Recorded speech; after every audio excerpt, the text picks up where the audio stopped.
kilalanin natin na ang ating Bible character of the day na si Maria, ang ina ni Jesus.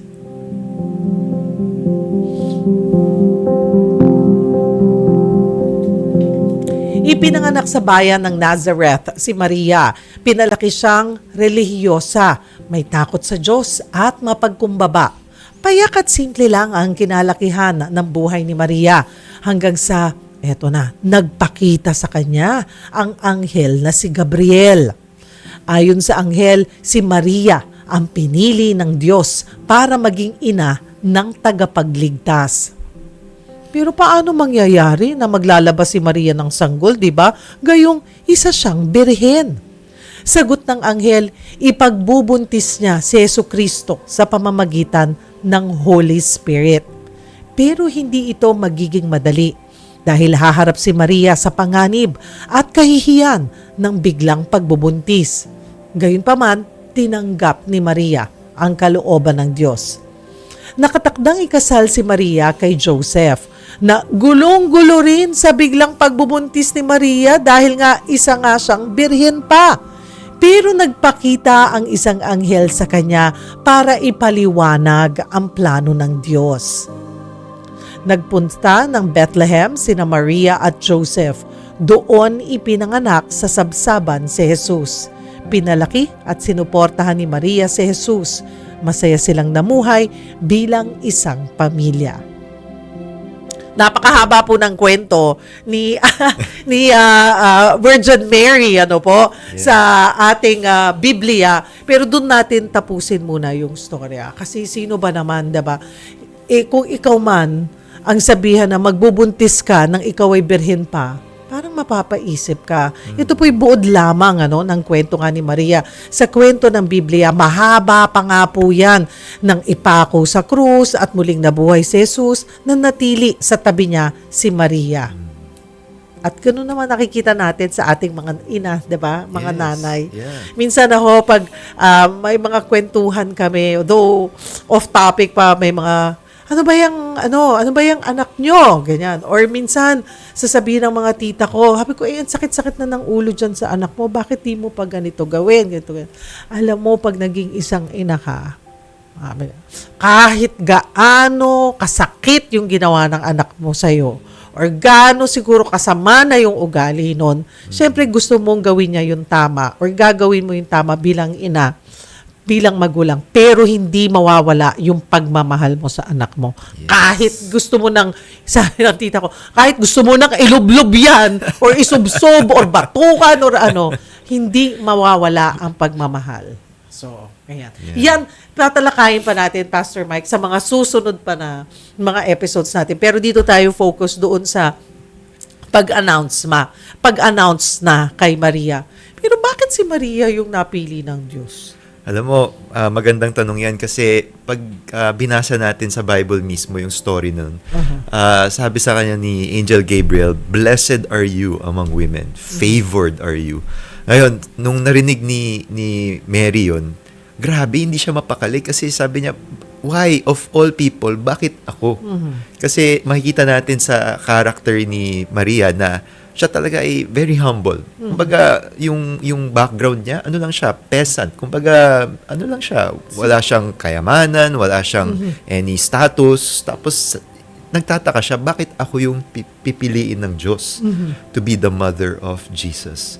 So, sabi ng angel sa kanya, favored are you. Kung natingnan natin yung word na yon, connected rin yun sa idea ng grace. No? Kasi grace ay something na hindi natin deserve pero binibigay pa rin ng Panginoon. So yun yung binigay kay Maria, the grace of the Lord, tapos pinili siya, tapos sabi niya, grabe, this is impossible, paano ako magkakaanak na ako ay isang virgin, wala pang and then sabi nung angel, this is impossible with men but it is possible with God. So, doon natin makikita, hindi lang si Mary ay humble, hindi lang siya parang na-realize niya na undeserving ako, pero binigay ng Panginoon ito sa akin. Meron rin siyang pananampalataya. In that, it's virtually impossible. Meron ka bang kilala na birhen na buntis? Exactly. It is impossible through the world or through people, pero possible ang lahat ng ito kay God. So, he believed God, and dun nakita yung pananampalataya niya, yung faith niya kay Lord. Hindi yung tipong, teka, wala nang diskusyon, Oo, di ba? oo. Wala nang tanungan na ganito, Oo. nakinig lang siya. Ano ba to? Step 1, 2, 3, 4, Oo. 5? Ano bang mangyayari dito? Oo. Pero uncertain, pero sabi niya, I believe the Lord. And she treasured it in her heart. Tinanggap niya. Yes. Pero hindi rin biro yung Yeah. pinagdaanan niya Mahirap. nung nagbubuntis. During that time, di ba, Pastor Mike, conservative ang mga tao. So, paano niya hinarap yung kanyang pagbubuntis? Yeah, so buti na lang kasi sa story na yon kinausap rin si Joseph. Kasi yung background, yung konteksto dito ay ano na sila, sa modern day pagkakaintindi natin, engaged na sila. No? Pero Oo. ibig sabihin pag engaged ka, it's as if you are already married pero wala pang consummation. In other words, wala pa silang finality sa marriage nila, hindi pa sila pwedeng mag-sex.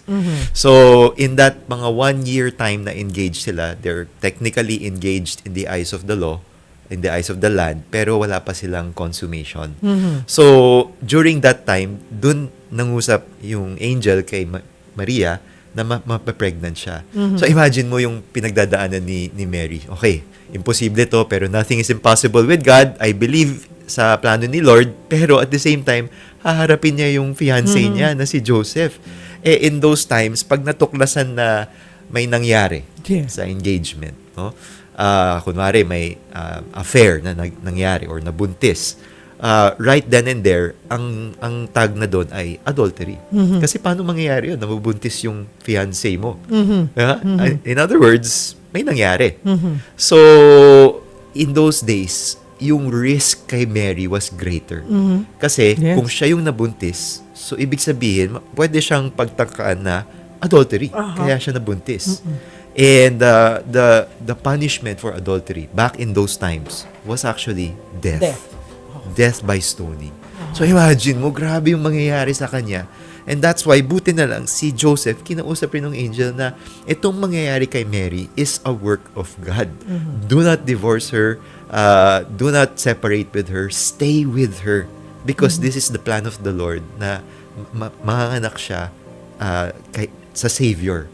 No? So, buti na lang si Joseph nakinig rin. Kasi he was already planning to divorce her quietly. Kumbaga, nung nakita niya na yun, parang, sige, separate na lang tayo quietly. Pero sabi ng angel, wag. Stay by her side. She needs the support. And true enough, si Joseph ay naging, ang tawag sa kanya, stepfather kay Jesus. Stepfather. So, siya yung nag-alaga sa kanya. Siya yung naging carpenter. Siya yung nag-train up kay Jesus. Pero si Mary, yun talaga yung pinanghawakan niya na promise ito ni God. Kahit na wala akong answers, kahit na may risk sa buhay ko, kahit na iwanan ako ni Joseph, yung fiancé ko, I will hold on to the plan of God, the promise of God. Yun. Sa panahon ngayon, paano sinasalamin yung buhay ni Maria, yung buhay ng ilang kababaihan ngayon, lalo na yung mga nanay? First, naalala ko rin yung wife ko no, when we went through our pregnancy journey. Yung first kasi namin, nagkaroon kami ng miscarriage. So, napakasakit, napakahirap, especially for her. Kasi siya yung nagdadala. So, when we went through that, grabe yung pain, grabe yung loss. And I could not help but relate na parang yung dinadala, yung burden na dala-dala ng mga wives, ng mga mothers, kakaiba. Ako kasi, like Joseph, hanggang support lang ako eh. Emotional needs, physical needs, relational needs, pero yung mother talaga yung magdadala ng burden na yun.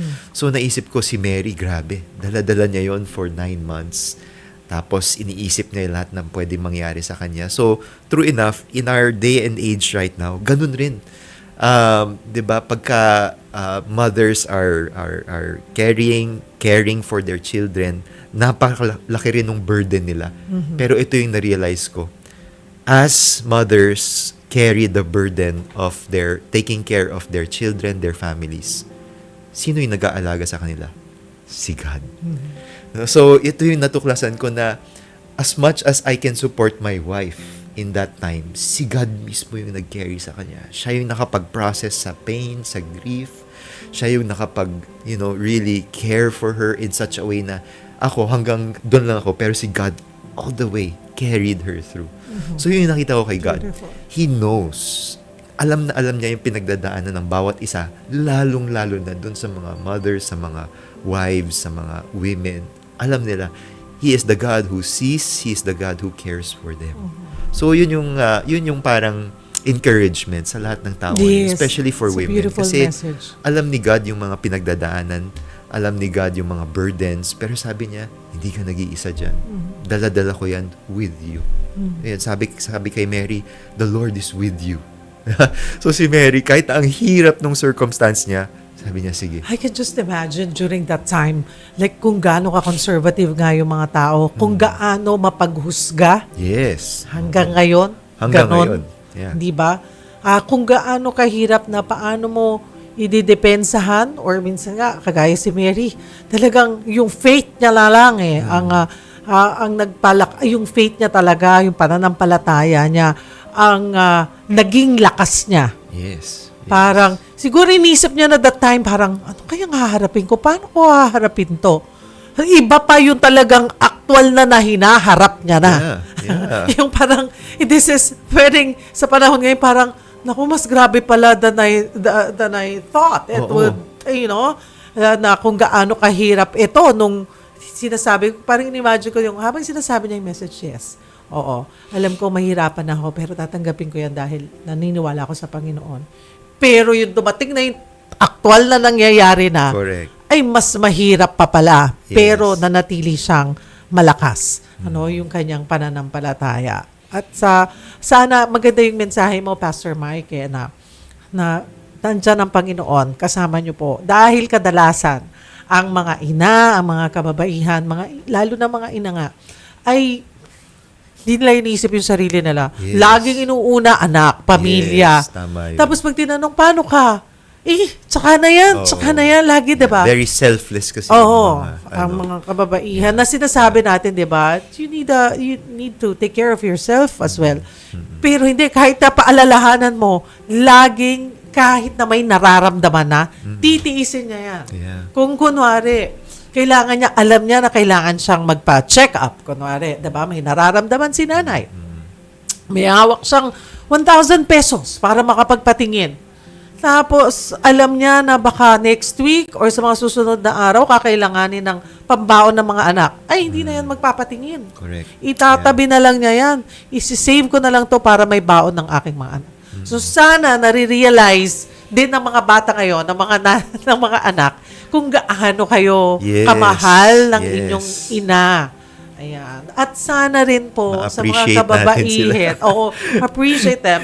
Pero may mga pagkakataon na nanghihina na siguro, napapagod ang mga ina, na hindi po kayo pinababayaan o nawawala sa mata ng Panginoon. Yes, correct. Just like what we said. Diba? Sarap. Buwan pa naman ng mga kababaihan ngayon. Yes, Diba? yes. Praise God. Oo, mga kapatid. So, ang dami. Tapos ang dami pang issues. Ng lipunan ngayon. Oo Pati nga. usapang political, di ba? Oo, tsaka- Pastor Mike. Ay, nako.